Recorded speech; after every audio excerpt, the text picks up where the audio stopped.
Yep. We here. Back again. Back again. You good? I'm great. You ready? You set up? You know something that's actually had me in a chokehold? What had you in choco, bro? Is that one song in Lemonade Mouth? I don't know if you remember. It goes like I was singing it earlier, but it's like, let the music groove you, let the melody move you, feel the beat and just let go. Okay. I can't remember the rest. I'm not gonna lie, I don't remember that one. I saw a snippet on TikTok, and I've been like down that rabbit hole right now. Lemonade Mouth was a classic, bro. Was that Disney? It was Disney. That was top 5 Disney. That was fire. I've been on a real like old Disney kick, but like Let It Shine, even a little High School Musical, but like soundtracks though. Lemonade Mouth had it though. Soundtrack. Yeah, it did. The soundtrack. Like, they sounded like an actual band. Because like, I'm like saying when you look back on it, like those are hits. That's what I'm saying. Like them is Billboard. Them is Billboard. But no, y'all been on like a real crazy kick because I don't know, it's giving me mad nostalgia. And I don't know why, just especially now more that it's fall and getting colder. I don't know what it is, but those movies just hit like 10 times harder. But so that actually brings something up though, because I remember we were having a conversation this weekend, and I don't know if you heard it. I think you did. So I want to hear your thoughts and everybody else that's listening. Right. Like, so comment if you're on YouTube, or go ahead and leave a review if you listen on the podcast app and give your take. But for someone had the audacity to say that in that last little cipher in Let It Shine between Cyrus and Bling, that they thought Bling won that. No. Like I had never up until this point knew that was up for debate. I thought it was a large consensus. I thought we all unanimous knew. decision. I thought we all knew that like Cyrus won that. There's no debate. Cyrus won. Okay, I'm glad we're on the same page. Because did you hear that? Do you remember? I did hear that. I think I kind of stepped back. I didn't really say much, but I heard it, and I knew it was blasphemous when it touched my ears. I was flabbergasted because it's just insane. And my argument was, it was the bar that when he said, what was it? Do you remember? It's the I'm gonna tip you with the you can cash. take your couple bucks back and that shit's hit. Yeah. You playing yourself in solitaire. Something. Act like you're a millionaire. No, but I was like, that is absolutely insane. No, when he threw the money back, bro. Money back. That won it. That won it. Because he saw him at the cab and he threw that That's that what jab I'm in there. saying, bro. Yeah, you can take your couple bucks back as a tip. That's what it was. I'm saying. Yeah. Right. I was like, that's insane. But I want to know what everybody else He thinks. won. So I thought that was like absolutely insane. He won. But there's 2 other movies I was looking up that I totally forgot about that were bangers. Camp Rock. Crazy.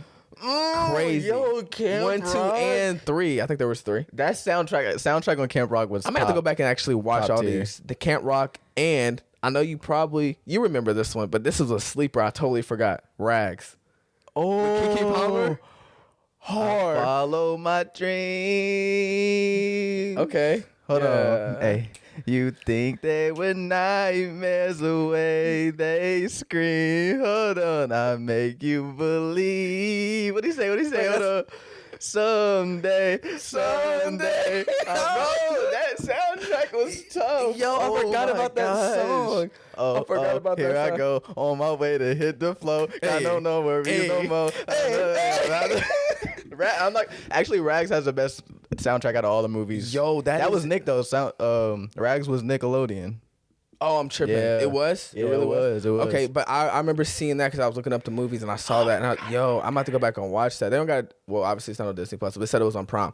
But that went absolutely crazy. I forgot about that one, bro. Insane. That was a classic for real. Classic. All those, bro. I remember the first time I watched it at our grandma's house. I remember Granny's crib. Yep. I remember. True.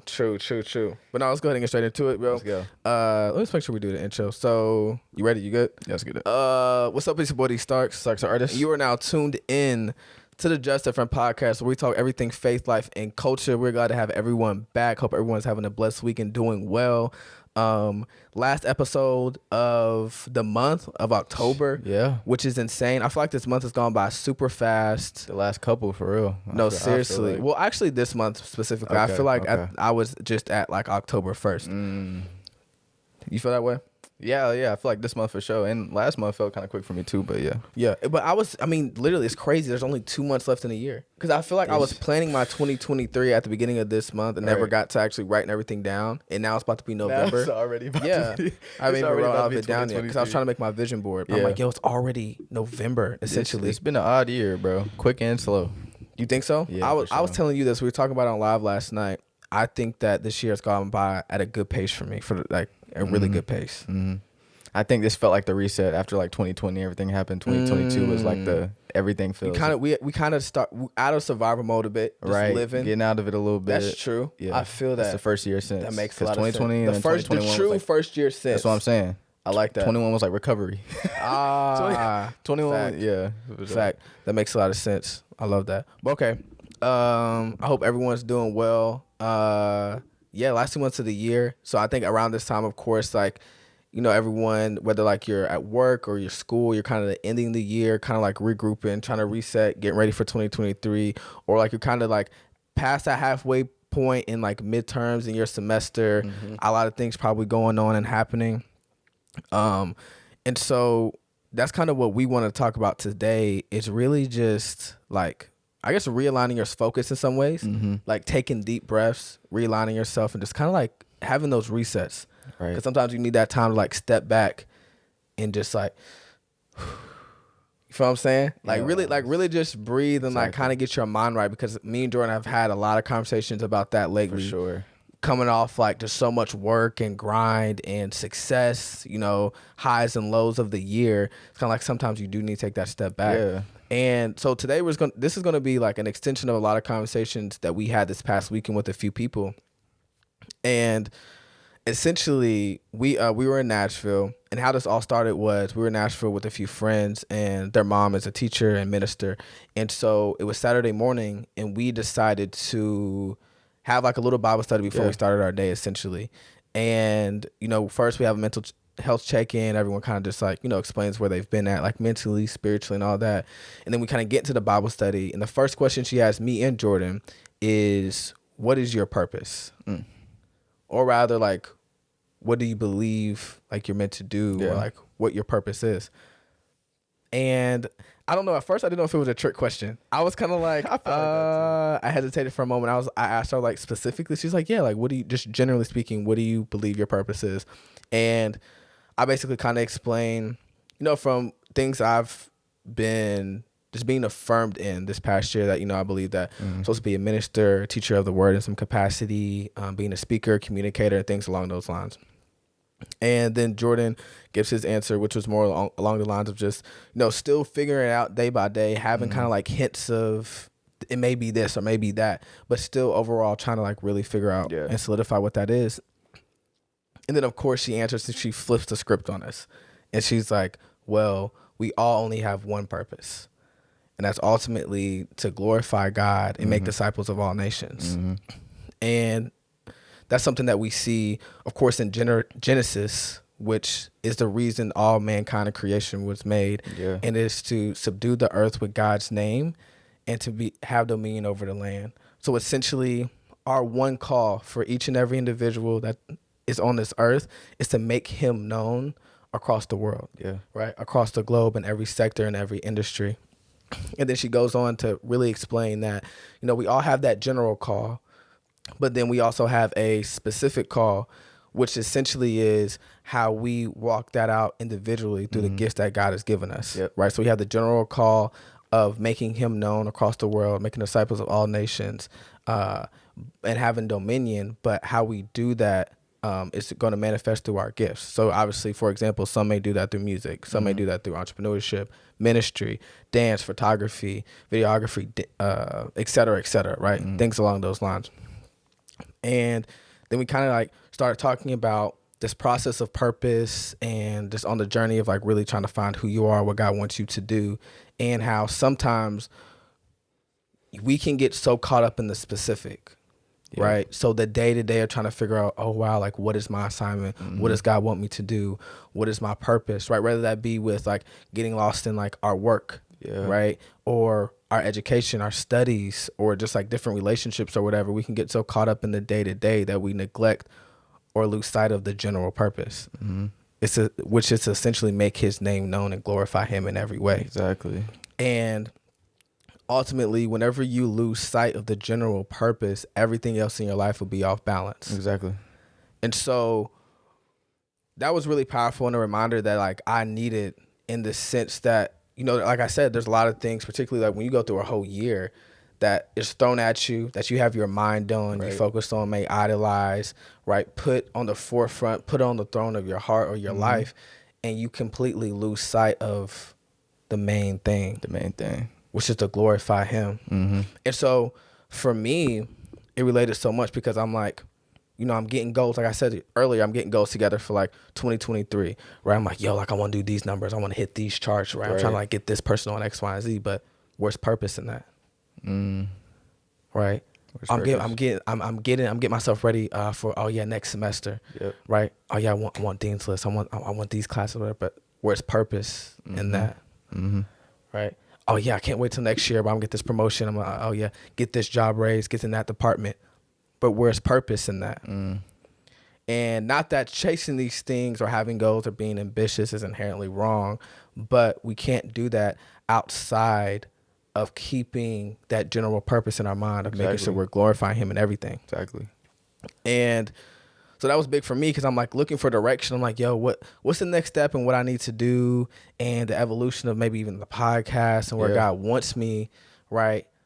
But the whole time, I never even was seeking that main thing of his glory. Yeah. Right? And as you seek that, everything else falls into place. All the information, provision, and plan you need for what you like, direction you need to take next. And so I thought that was really powerful. Kind of how it all started off of us realizing that the biggest part of our confusion sometimes, our exhaustion, and even us feeling as if we're stagnant is because we lost track of the main thing. So this conversation kind of stems from that, and more talking about how to like realign yourself. You feel me? Yeah. After that past conversation we had this weekend, I've been doing a lot of self-evaluation, like you were saying, really just stepping back and really asking questions about like, you know, where I'm at, things that I think, like what's at the core of what I'm doing. And like you were saying, like it was been much the same for me, just realizing like, what is my why? And I think what it was for me, it wasn't even that I forgot the why, but I had replaced the why with something else that I thought was just as valid. So obviously when we first started the podcast, like the why was the general, like I'm glorifying God. Like it was such a hunger. Like we talked about the story when we started, it just different itself. Like it was just a hunger for God and to spread and make disciples of all nations. And then like over time, it just became like, instead of the why being that, it became like security. Like, oh, this is where God told me to be. Like it's secure. And that became the why. So I think sometimes it's like it's not even that God is God or that general main thing is out of the equation completely, but you've just sort of put something else at the core of it. You know what I mean? And that's just something I've been realizing in my own self-evaluation, just asking, you know, where I'm at, you know what I mean? And something else that happened this past weekend is we went to service at their church, Bethel, and the preacher was talking about a message on focus. And that was timely as well. That was a very much needed message. And what he was talking about was the fact that as a generation, we aren't distracted. We're focused just on the wrong things. And it's not about moving to a place of focus, but just redirecting it because it's already there.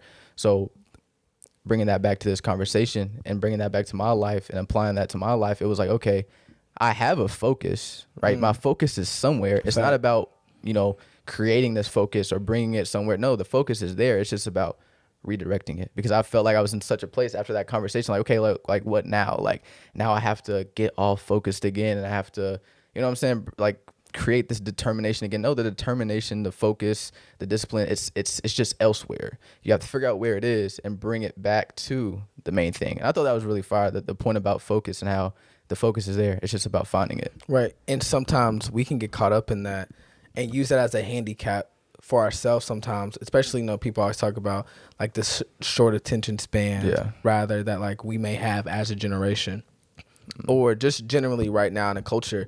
But like he said, that was a highlight too. It's not that you can't focus, because your heart, your devotion, right, and what you're giving your time to is placed somewhere, right, for long periods of time, right? don't let me get a hold of YouTube, especially not one of them interviews, because I'm gonna eat it up. That's what I'm saying. An hour and a half, easy. Simple. I had there's a desire to stay there, but it's redirecting that to the things that actually matter. Yep. An issue of priority, like we talk about all the time. But like you said, it's all about redirection, right? Which I think is huge, and we don't always realize at the time or in the moments. And the scripture that he was speaking from in this message was Philippians 4:8, and it says, "Finally, brothers and sisters, whatever is true, whatever is noble, whatever is right, whatever is pure, whatever is lovely, whatever is admirable, if anything is excellent or praiseworthy, think about such things." So once you figure out where that focus is, he brought it back to the scripture. Okay, like these are the things you should be focusing on. And then he went through a list of like questions that you should be asking yourself. He called it the focus test, right? Throughout your entire day, whatever you're consuming, like in your free time, like these are the questions you should be asking yourself with everything. He says, am I facing the truth? Am I aiming for honorable? What's the right thing to do? Is my heart pure? Are my goals worthy? So asking these 5 questions was everything you've been doing. And I've been trying to apply that throughout my entire week. And it's been kind of rough, but it's been putting me back on the right track of like where my focus should be. And another point that he had made, he said, whatever you regularly consume, you eventually become. And that was a very good reminder for me. It's one of those things like you've heard before, but you really just need a like constant reminder of that. And it really is as simple as that. Like whatever you are constantly putting in front of your face, or whatever you're constantly focusing on is what your life is going to walk into. And we talked about that a bit in Mind Games. You can go to the next few points, yeah. But the fact that it's the same principle of like whatever you think on, your life will ultimately move into. Yeah. Right? Your life will always move in the direction of your strongest thought. So when we're getting to these modes of like losing track of like the general purpose of like glorifying God, keep him at the front, right? We have to realize, what's the thought that's leading me in the opposite direction? Right. What's the worry? Like, what's the opinion? What's the anxiety? Whatever it is, that thought that's leading me in the opposite direction, that's taking me, right, in an alternative route to where I know I need to be. And so I think that's one of the biggest keys of like looking at those thoughts, because that's what's gonna, really gonna be the catalyst or the foundation of like why you're moving the way you are. And I was actually listening to an interview today by Matthew Stevenson. He was getting interviewed, and he was talking about how the thought life is so important, and even like scientifically, studies show that the last thing you think about before you go to sleep will determine like. Well, the last thing you think about before you go to bed will determine the quality of your sleep. And the first thing you think about in the morning will determine the quality of your day. And that's the biblical science of praying morning, noon, and night, to always focus yourself, to think on the things that are pure, honorable, righteous, right? Because those thoughts are going to lead you into what you're doing. So I thought that was a good point. Right. That literally goes into the second point that he made. He says, where you focus your attention determines your direction. That's really fire. Like, you know what I'm saying? If you're focusing on the grades, or you're focusing on, money, success, whatever the case may be, like that's the direction that your life is going to walk into, right? And it's just how our brains function. If that's what I'm thinking, that's what I'm doing, that's what I'm walking. And then third point, focus your attention on things that honor God, right? So like we said, just redirecting the focus. And I think for me, going through this like time, or God leading me into the season of like reevaluation and refocusing and realigning, something he's been pointing out to me is how simple it really is. I think sometimes we make it more complicated than it needs to be. The more seasons I go through, this gets reiterated more to me like every single time. It's the fact that like life, God has made the walk with him simple. And I don't think that doesn't mean it isn't hard, but simple, it's simple. It's straightforward. That brings me to the scripture I saw in Ecclesiastes 12:13. It says, now all has been heard. Here's the conclusion of the matter. Fear God, keep his commandments, for this is the duty of all mankind. That sums up the entirety of like what our walk is supposed to be. You do that and everything else is going to fall into line. And that has to be the main focus. I think sometimes the enemy, what he does is he tries to feed on like our confusion and like, confuse our thoughts and use our own mind against us, but just focus on the fact that that's really all there is to it. It's not too complicated. It's really simple. That's something I've been noticing, something God's been reiterating on my mind. It's really helped me a lot, how simple it really is. 100%. So realigning, reset, focus, whatever. You can, interchange these things. What does that look like for you? That's what I want to know. What that looks like. Yeah. I think it tearing down idols. I think that's honestly the first step. I think in my life, anytime there's been any sort of confusion, any sort of, honestly, anything that I feel like isn't from God, it's because I'm not as close with him as I think I am. So that always leads me to, okay, there's some disconnect somewhere. You know what I mean? If I'm confused, if I'm lost, if I've created some sort of idol or something else has become my why or my drive, then I have to find what that is and tear it down. There's always a disconnect there, and there's always a direct correlation. So for me, that looks like tearing down all idols, and I quite honestly just making God the only reason. You know what I mean? Like that I'm doing anything, quite literally. And this is something I mentioned literally when we first started the podcast, just about how like the more you choose something, the harder it is to choose otherwise. So getting back to a point where I'm just choosing God, right? And it'll be easier to choose him the next time, and the next time, and the next time, and the next time. So that's really what it's been looking like for me these last couple of days. It's just toughing through the things that I want to do and surrendering that again. Tearing fully. down idols, how? What idols? My comfort. When I have a stressful day, instead of going home and be like, man, I deserve this time to just chill and, watch this show for leisure time. We try to rationalize everything that we do, I swear. Like, oh, I had a hard day. Let me rationalize it about like, let me chill and watch this show. That's an idol.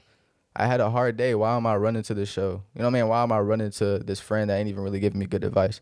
So that's what that looks like. Anything I'm going to with my desires, with anything, those are all idols. So that's what that looks like, tearing them down, like anything. Well, they could all potentially be idols. They can all potentially be idols. Right.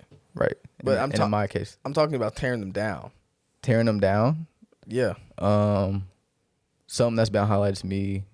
I forgot who said this. I feel like it's probably Tim Ross, because I be watching. Bro loves Tim Ross. He probably said it. He said, "What you feed grows. What you starve dies."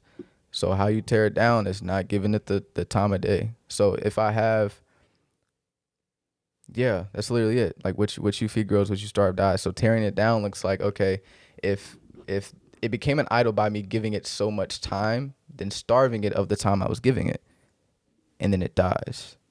So that's what it looks like in terms of tearing down idols. Just whatever you were feeding it, no longer feed it that anymore, and then it dies. So what you were feeding it, I like that. So usually that's gonna primarily come in the form of time. Sometimes what time, you're feeding, energy. this relationship, this video, that website, this opinion, that worry, that time that you're giving it, the heart you're feeding it, right, the thought you're feeding it, whatever it is, right, all of that. I like that. Whatever you're I like feeding that. it. That make whatever you're feeding it, starve it. I love that. That makes a lot of sense to me. And one thing that was really highlighted to me today, kind of even going back to what I mentioned in that interview I listened to, is really just like daily disciplines.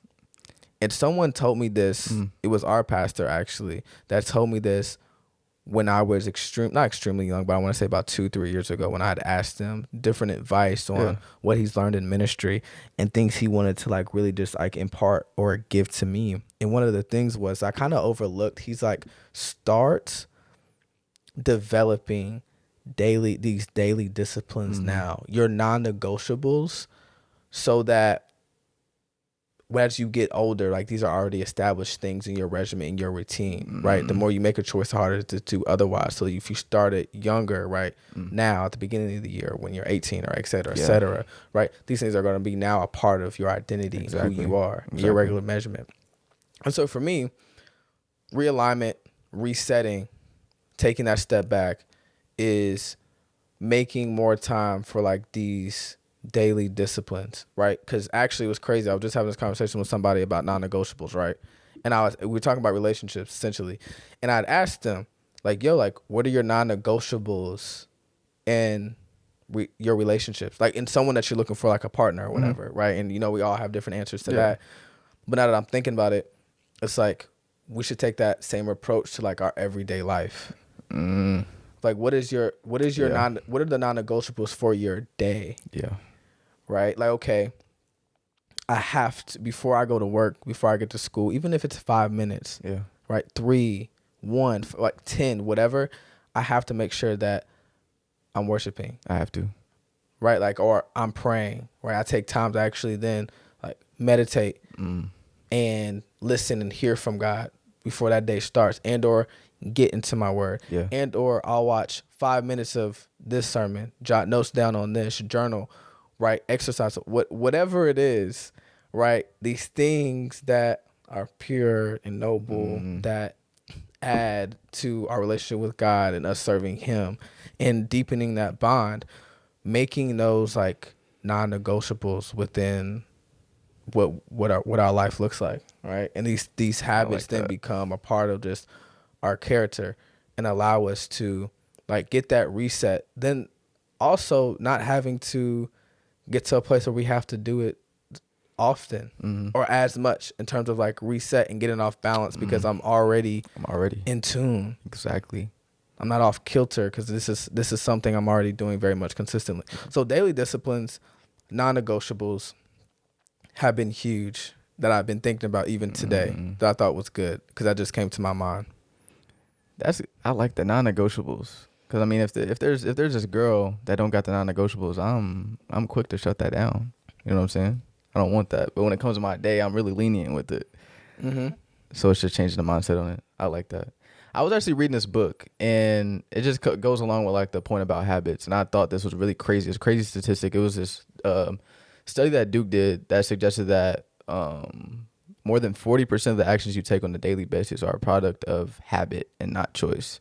So almost half, 40%, almost half of the choices you take every day are habit, stuff that you're doing because you always do it, and it's not even necessarily you choosing it because it becomes second nature. Right. So that just even speaks to the power of habits, and like you said, creating these non-negotiables, like preferably sooner than later, right? So you can already have them, and it literally becomes a part of, like, you don't even give a second thought to it, you just do it. Oh, I'm gonna turn on some worship music today and worship before I go to work. It's just what I've always done. You know what I mean? It becomes a part of who you are. Like, that's what habits are. So yeah, that's a fire point. And that's all it is. It's getting over that first hump, and it's then like remaining like consistent in it. It's always so easy.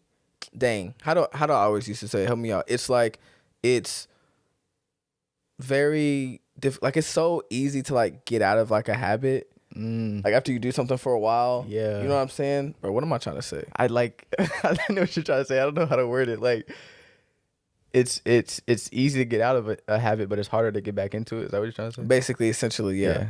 So it's so easy to lose it, right? Because like, okay, if I've been reading every day for like 3 weeks or whatever, you feel what I'm saying? It may have taken me like, well, let's say 3 months. It may have taken me 3 weeks to get into that, but it can literally take a week of not doing it. A week. And you now it's already like, you know what I mean? It's already tearing down the right. So just in that sense, like just getting over that first hump of discipline. Yeah. Right? Of like doing it like when you don't want to. And like as you continue to do it, then it makes it that much easier. You just gotta get over that first part, bro. Like after you get over that first part, it's up. You know what I mean? Bro. I was thinking about that today. Yeah, it's like it's really locked in. It doesn't have to be anything. It's the last thing that I'll say. It doesn't have to be anything. Let your heart catch up to what your mind has already decided. I like that. Let your heart and your emotion catch up to whatever you've already decided. No, I don't feel like serving God. No, I'd rather go out this weekend and cut up and act a fool. No, I really don't want to go to church. Be decided in your mind. Take the steps. No, I'm not going out. Let me stay in and do this Bible study. No, I'm not going to oversleep Sunday. Let me get into the house. No, I'm not going to go another day and not read my word before I go out. Let me open this book, right? Be decided. And as you make these decisions, let your emotions and your heart catch up later. Man. That's really what I was getting to. Let that catch up later. Like that's right, walking by faith, not by sight, not allow our emotions to drive what we're doing. That can catch up later. Let it catch up. No, you don't feel like doing it right now, but after about a week or so, you're gonna be feeling like, I need to get in it. Yeah. That desire is gonna like start coming eventually. 2 weeks, 3 weeks, a month. It's something I got to do now. I don't even really want to go out no more. Yeah, I got to be in the house. I'm going to a Saturday. I'm in bed early. Man. And the clothes is out. Iron. Right? Ready to get in the house. Iron is crazy. But yeah. But I get what you mean. you gotta see it through. Man. But I never thought about it like that. Your heart really be lagging behind a little bit. It definitely lags for sure. It be lagging crazy. I know y'all feel what we saying too. It be lagging nuts. Man. Still, yeah, let your heart and emotions catch up. Essentially. That's a crazy mic drop. Yeah. Let it catch up. So you got anything else? You want me to say something after that? Bro. You want me to say something after that? You're crazy. You got anything else to add on to this conversation as we close? Yeah, I'd say something that comes along with this realignment and evaluating is you're gonna uncover some stuff that you didn't necessarily want to, and realize that you're not in places that you thought you were. And I think for a moment I got caught up in a moment of shame a little bit for like a day. I was like caught up in the guilt and the shame, like I thought I was doing good and I slipped up this whole time. It was all subconscious. I wasn't even really doing what I was supposed to. You know what I mean? And get caught up in that shame, but just remembering that you already have the gift of God's like grace and forgiveness, and not if God's giving you the grace to keep getting up and moving forward, then you should allow yourself to do that. You know what I'm saying? Because I think that comes along. It's a lot of shame that comes along with that realignment too. So just getting back up. Mm-hmm. You know what I'm saying? Giving God your yes. For a fact. I love it. Yeah, and just, everything. You'll catch up later. Be decided. I think that's it. Be decided. I don't know if that's a title. Is that the title? Not. I feel like it always comes at the end. Like there's always decided. Be decided. Yeah, I think that's it. I like that. Be decided. I love that. And that's what it comes down to. So yeah, you know what it is. Hope everybody's doing great going into the last 2 months of the year. Thanksgiving's coming up. Christmas, all these amazing holidays. I'm in the spirit of like these last 3 months are just mine. So hope everybody's, feeling great and all that. You're and decided. Just realign it. Yes. I like that. Everybody's realigning, refocusing. I hope this bless y'all. But y'all know what it is. Stay you. Stay real. And stay humble. We'll catch y'all next week. Much love.